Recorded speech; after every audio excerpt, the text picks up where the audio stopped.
Hello बच्चों, good morning. बच्चों, मुझे उम्मीद है कि आप लोगों ने जो मैंने चैप्टर समझाया है, व्यंजन समझाया है, वो आपने समझा होगा। एक बार उसका ज़रूर आपने उसको पढ़ा होगा ताकि आपको अच्छे से वो समझ में आ जाए। ठीक है, तो आप लोग ज़रूर पढ़िए। जो मैं देती हूँ पढ़ने को, उसको आप ज़रूर पढ़िए। बच्चों, हम लोगों ने कल पढ़ा था व्यंजन के प्रकार पढ़े थे। कितने प्रकार के होते हैं? हमने स्पर्श व्यंजन पढ़ाया था आपको, उसकी संख्या 25 होती है। उसका सूत्र बताया था कि उसको याद करने का क्या तरीका है। 5 वर्गों में उन 25 की संख्या को 5 वर्गों में बांट दिया गया है, व्यंजन वर्णों को। और फिर वो सूत्र जो बना है वो कचटतप है। याद करने का एक अच्छा तरीका है ये कचटतप। उसके बाद हमने पढ़ा था अंतस्थ व्यंजन, ऊष्म व्यंजन और संयुक्त व्यंजन। सबकी संख्या, तीनों की संख्या 4 होती है। फिर हमने पढ़ा था संयुक्त व्यंजन कैसे बनता है।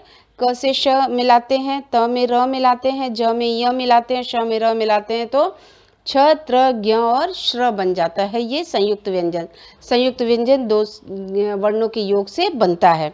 उसके अतिरिक्त हमने पढ़ाया था आपको नवविकसित अतिरिक्त वर्ण में ढ और ढ को हमने पढ़ाया था।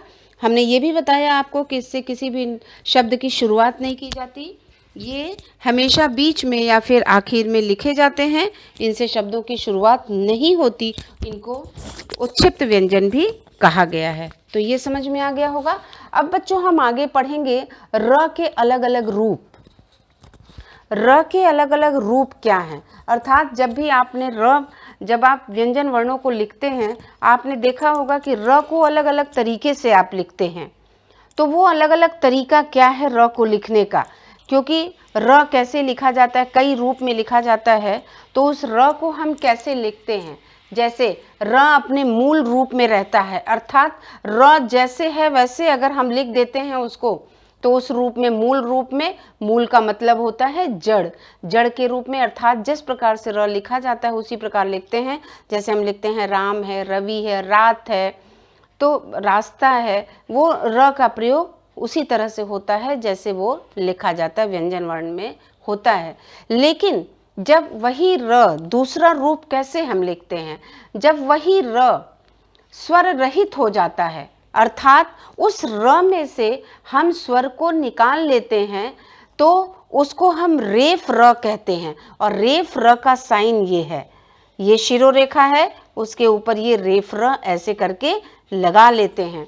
और ये जब कैसे लगता है कि जब र स्वर रहित होता है तो फिर वो रेफ र कहलाता है। अब जैसे हमने लिखा है वर्ण दीर्घ, तो जो अगले वर्ण अपने से अगले वर्ण के सिर पर लगाया जाता है। जैसे 2 व्यंजन वर्ण हैं, दीर्घ है, 2 व्यंजन वर्ण है, ये व्यंजन है ना, द और घ व्यंजन है, तो 2 व्यंजन वर्णों के बीच में अगर आपका र आता है और वो र स्वर रहित हो जाता है, अर्थात उसमें से स्वर को निकाल दिया गया है, तो वही र अगले व्यंजन वर्ण, अर्थात जो आपने एक व्यंजन वर्ण लिखा उसके बीच में र आया और फिर एक व्यंजन वर्ण पीछे है, तो उन दोनों के बीच में अगर वो र आता है, वो स्वर रहित र है, तो वो पीछे के व्यंजन वर्ण के ऊपर लग जाता है। अब आपने देखा कि दीर्घ में मैंने कैसे लगाया है,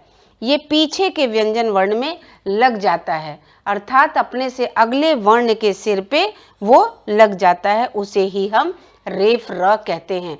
अब उसके उदाहरण जैसे वर्ण व और ड़ के बीच में र है, इसलिए ये वर्ण, अर्थात अगले व्यंजन वर्ण को छोड़कर पीछे वाला जो व्यंजन वर्ण है उसके सिर के ऊपर ये लग जाता है।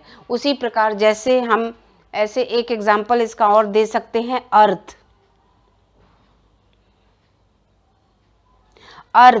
आप अर्थ बोल रहे हैं तो अ र थ, लेकिन वो र आप बहुत जल्दी बोल रहे हैं क्योंकि उसमें से आपने स्वर को निकाल दिया है। तो जब स्वर को निकाल दिया है तो अगला जो व्यंजन वर्ण है उसके ऊपर आपने उस र को लगा दिया है। तो इस प्रकार ये जब भी स्वर रहित होता है र, तो अपने से अगले व्यंजन वर्ण के ऊपर वो लग जाता है, सिर पे लग जाता है, उसे हम रेफ र कहते हैं और इसका साइन ये है, शिरोरेखा लगा के फिर आपने ऐसे साइन इसका बना दिया, तो समझ में आ गया होगा।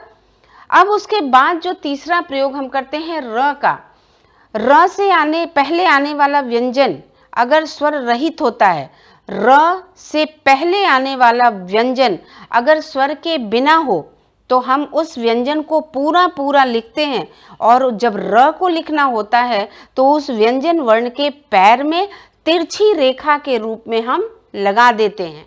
अर्थात जब र से पहले वाला व्यंजन, कोई भी व्यंजन वर्ण आप लिखते हैं उसमें जो र आएगा तो उस र के पहले वाला व्यंजन जो लिखेंगे आप, अर्थात क्या होगा कि वो बीच में र आएगा, बीच में र आएगा तो उससे पहले वाला व्यंजन वर्ण अगर आपने लिखा तो वो स्वर रहित होता है, तो उस व्यंजन वर्ण को पूरा लिख दिया जाता है। लेकिन उस र को लगाने के लिए उस व्यंजन वर्ण के पैर में तिरछी रेखा के रूप में हम लाइन खींचते हैं।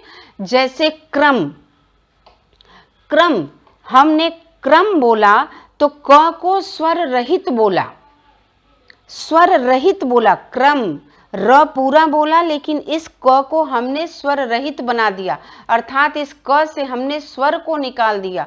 क में कौन सा स्वर लगेगा? अ स्वर लगेगा, उस स्वर को हमने निकाल दिया है। इसलिए जब हम वो र लिखेंगे तो इस स्वर रहित व्यंजन वर्ण के बाद र आएगा तो उसको हम तिरछी रेखा के रूप में लिखेंगे। हमने यहाँ आपको साइन बना के दिखाया है, तो ये आप एक बार जरूर पढ़िएगा और ध्यान दीजिएगा। र से पहले वाला व्यंजन अगर स्वर रहित होता है, र से पहले आने वाला व्यंजन अगर स्वर रहित होता है तो हम उस स्वर रहित व्यंजन को पूरा लिखते हैं और उसी व्यंजन में हम र की जगह पर तिरछी रेखा का इस्तेमाल करते हैं। जैसे क्रम है, प्राण है, प्राप्त है, ये तमाम सारे एग्जाम्पल हैं। तो समझ में आ गया होगा। एक बार और आप ध्यान से पढ़िएगा जरूर उसको।